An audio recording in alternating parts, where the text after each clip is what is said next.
चलिए, शुक्रवार की सुबह हफ्ते का आखिरी कारोबारी सत्र और बढ़िया पुल बैक कल हमने भारतीय बाजारों में आता हुआ देखा। दरअसल पिछले 3 दिन यानी कि इस हफ्ते का अब तक का मार्केट का परफॉर्मेंस आप लोग की स्क्रीन पर आएगा। तो मंडे ट्यूसडे को दबाव के साथ कामकाज और उसके बाद कल वीकली एक्सपायरी के दिन बढ़िया पुल बैक।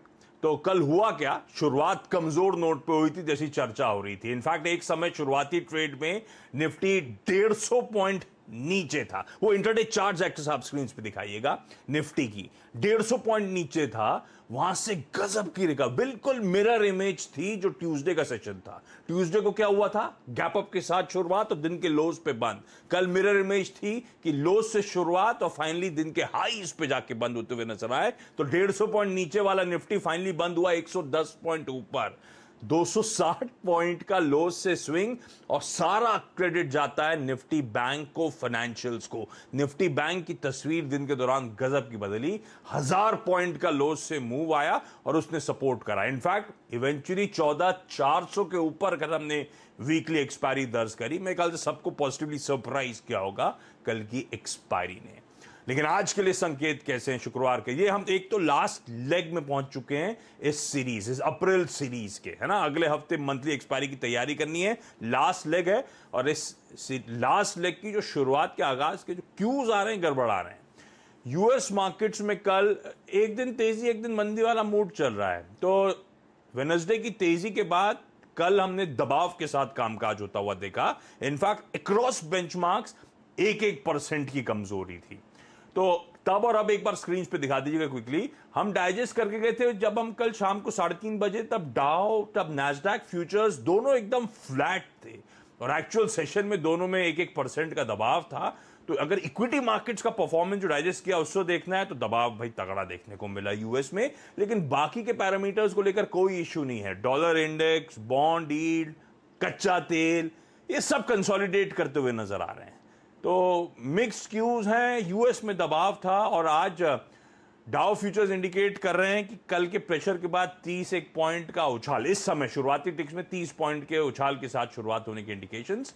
तो ये मोटा मोटी क्यूज जिन्हें हमें डाइजेस्ट करना है। और इन सब के बीच में ये तो पैरामीटर्स को लेकर कोई ज्यादा दिक्कत नहीं है। एक वेरिएबल जो दिक्कत कर रहा है वो कोविड का स्पाइक, हेडलाइन में भी मैंने मेंशन करा, उस पर आगे हम लोग चर्चा करेंगे। शायद वही रीजन है कि एसजेएक्स निफ्टी दिखा रहा है फिर से 2/3% के दबाव के साथ आज फ्राइडे के दिन कामकाज की शुरुआत होती हुई नजर आएगी। तो कल के पुलबैक को कुछ हद तक हम रिट्रेस करने की तैयारी कर रहे हैं। ऐसे में ग्लोबली मूड मॉल है कैसा? नीरज वाजपेयी से समझेंगे, वीरू से समझेंगे आज फ्राइडे के दिन स्ट्रेटेजाइज कैसे करना है, और हर्षता बताएंगी तमाम important stocks in news. Neeraj ji good morning. ये कल शाम तक, रात तक जब देख रहा था तो फ्लैट था, सुबह उठा तो सारा मामला गड़बड़ा गया। ये क्या है? टैक्सेशन वाला इशू क्या है जो चिंता की बात है? इंटरनेट चार्ज डाउ के दिखाएंगे डायरेक्टर साहब तो समझ में आएगा।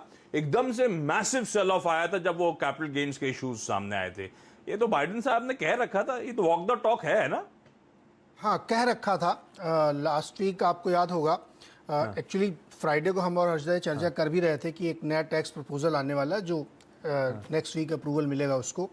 पिछली बार आपको याद होगा वो कॉर्पोरेट टैक्स था जो 21 से बढ़ा के 28 किया गया था। ये कैपिटल गेन्स टैक्स है, यानी 1 साल से ऊपर अगर आप रखे हैं और शेयर में पैसे कमाते हैं। इवन बिटकॉइन की जो इतनी भारी गिरावट देखने को मिली आपको, क्रैश हुआ है जो, उसमें कल भी गिरावट हुई है, उसका रीज़न ये कि उसमें भी टैक्स लगा है। तो 43% तक अगर कैपिटल गेन्स टैक्स के दायरे में आप आते हैं तो ये मैसिव है, बहुत ज़्यादा है।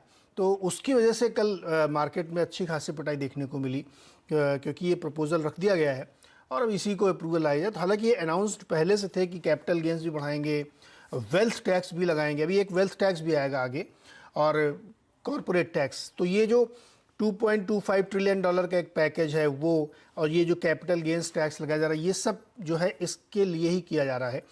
तो इसकी वजह से बाजार में कल नाराज़गी हुई और इसीलिए आप देखेंगे कि पिटाई हुई। सभी स्टॉक्स में बिकवाली देखने के लिए भी, बावजूद इसके कि एयरलाइंस के नतीजे अच्छे आ रहे हैं, आउटलुक बढ़िया दे रहे हैं। AT&T ने उम्मीद से बेहतर नतीजे पेश किए, ब्लैकस्टोन ने उम्मीद से बेहतर नतीजे पेश किए। यानी कॉर्पोरेट अर्निंग्स में कोई दिक्कत नहीं है, इकोनॉमी के फंडामेंटल्स में कोई दिक्कत नहीं है। 30 ईयर बॉन्ड यील्ड 2.25, मतलब रिकॉर्ड है, शायद कभी नहीं थी अमेरिका में ऐसी। लेकिन ये जो नया टैक्स प्रपोजल है इसने मूड खराब किया है। और इसीलिए कल मार्केट में मैसिव सेलिंग आपको देखने को मिली सेकेंड हाफ में, और ये अभी आप कंटिन्यू रही क्योंकि इसमें बहुत डिस्प्यूट चल रहा है। हालांकि जो डेमोक्रेट्स हैं जिनकी सरकार है वहाँ पे, वो इसके पक्ष में है कि इसको ले आ जाए।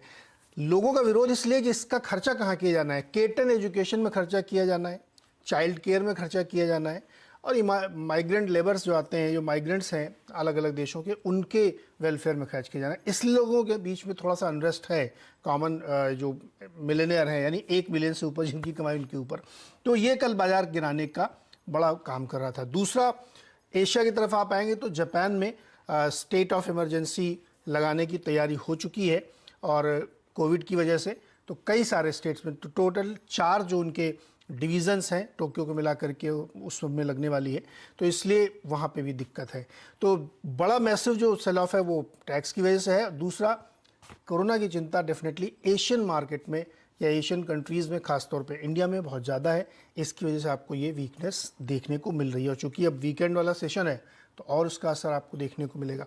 तो ये मुश्किल क्रीप इन करेगी। अब मार्केट को अपने हिसाब से इसको एडजस्ट करना पड़ेगा, आपको डाइजेस्ट करना पड़ेगा कि इतना भारी आप टैक्स दे सकते हैं। हालांकि आगे वेल्थ टैक्स के लिए भी आप लोग तैयार रहिए, आप लोग से मतलब अमरीकियों से। अमेरिका, आप लोग ना घबराएं, ये दूसरे सवाल है का यहाँ पे।